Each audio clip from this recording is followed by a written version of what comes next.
Hey, I'm NichBoy and welcome to Pocket for Friday, the 19th of February. Today on the show, my hubby Todd Howard, betrayal, and lots of walking and talking. Walking and talking with my hubby Todd Howard. Todd Richardson. Nick Howard.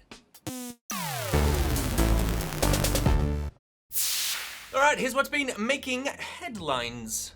Todd Howard spoke at the annual DICE Awards overnight, revealing some info about what Bethesda are working on. Howard said that the studio has 3 longer-term projects already underway. They're different than anything we've done before, while also being a Bethesda-style game. Kind of big and crazy, but in many ways different than things we've done before. So maybe there'll be more to their E3 press conference than mutant hound armor for Fallout. Wargaming has announced the list of voice actors who will appear in their upcoming 4X reboot of the Master of Orion series. Troy Baker and Nolan North will, of course, be present, along with Firefly's Alan Tudyk, Star Trek's John Delancey and Michael Dorn, prolific voice artist Kat Cressida, and Captain Starman, Mark Hamill. They've really mined every corner of the sci-fi universe for this one, and presumably old mate Skywalker will actually get to say something in this role. We Alkari are to rule over every horizon, even yours. It is the will of the Sky God.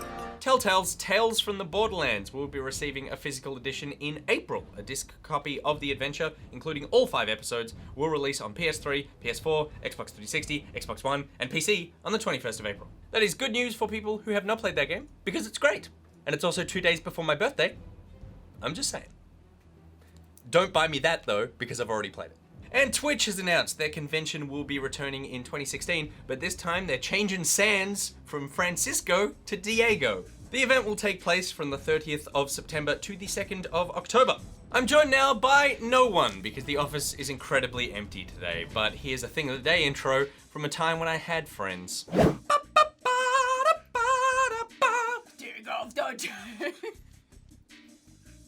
In Halo 5's breakout mode, Chamika tried to start the round off with an encouraging ground slam.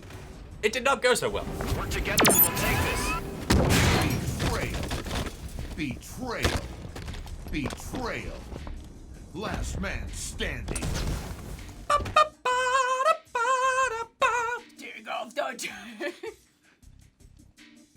And now it's talk through time where you suggest a topic and we talk through it. But I can't exactly talk through things by myself, but I can talk through things with myself. So I've brought in me to bounce some ideas off. Hey Nick Boy, it's an honor to be here. I'm a big fan of the show. Aren't you a sweetie? Today's talk through comes in, speaking of sweeties, from Hello Sweetie, who I assume is Todd Howard. Hey Todd.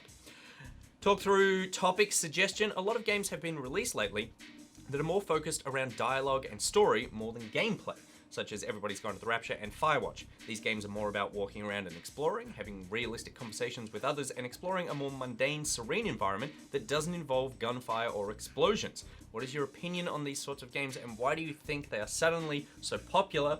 Nick Boy, I will take this one for now. I think it's because gaming is just evolving. We're just looking for different kinds of stories. I mean, you look at something like Firewatch, which is a game that was hugely anticipated by, I would say, the majority of the gaming community. And a few years ago, this would not have been the case. I think that Dear Esther is probably the game that allowed this to happen in the first place. That was from the Chinese Room, who also did Everybody's Gone to the Rapture. And that, in a sense, is kind of the most pure walk 'em up, where you are just walking forward the whole time and just hearing sounds. There wasn't too much exploration, but it was a different sort of experience than we were used to seeing. And since then, it has kind of blown up. We've got The Beginner's Guide, The Vanishing of Ethan Carter, Firewatch, Gone Home, Tacoma's coming out soon. These are all games that, have some light puzzle elements to them, but most importantly, it is about telling a story. And I think that probably it's because the story that we're telling involves immersion, and immersion is hard to do when, you're like a top-down pixelated sort of game or something. Like, you can play Zelda, you can play lots of these older games, and you can love the world, but you don't necessarily feel like you're there. For me, I always feel like I'm an observer of something that's really nice, rather than actually being in that world. But with graphics today, and the way that we can get games to look and sound, you do actually feel like you're there in that experience, and that's probably the most important thing about this. And storytelling, therefore, has evolved to go, okay, what can we do to you, the player, rather than a character that you're watching? And I think that's why it's so appealing. There's also something to be said about removing the power fantasy from games. I mean, I would say that, to put it bluntly, I enjoy being cuckolded by games. The fact that I can be someone made to feel small deliberately. And I think that defending the Earth against an alien invasion or something is cool, but it's not something that I necessarily have an emotional attachment to because it's unlike anything that's happened to me in my entire life. But I have snooped through my house when sort of my parents weren't home when I went back to visit or something, in something like Gone Home, and I have found out new things about my family in the space between I left home and then I went back for a visit. So something like Gone Home actually affects me because I go, oh yeah, I've been in that scenario. Or even if I'm not in that scenario, I could imagine what it's like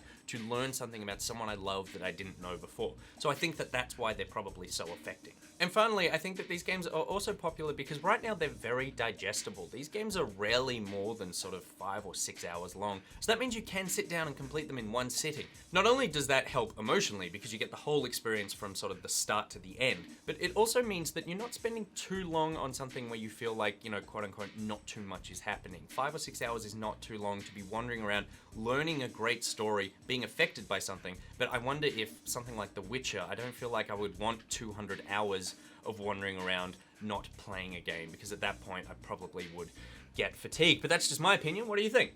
I totally disagree. Well, unfortunately, we don't have time for that. That's it for today's episode of Pocket. My Pocketeers. Let me know in the comments if you enjoy these kind of walk 'em up games, if you enjoy that immersion, or if you think it's a trend that you would like to die. And while you're in the comments, please let us know. Talk through topic for next week. Stay on the internet though, and check out Good Game on Facebook, YouTube, and iView. Want to meet fellow Pocketeers? Then join the Pocketeers Facebook group and Steam group. You can follow Good Game on Twitter at GoodGameTV. Follow Pocket at NichBoy, at PureEarth, and at GGEditMonkey. He's at NichBoy, and there are links to everything I just said in the description below. Today's Thing of the Day graphic was made by us. Well done, us. If you've made a thing, please send it in. Until tomorrow, NichBoy out. You're supposed to say NichBoy out. NichBoy out.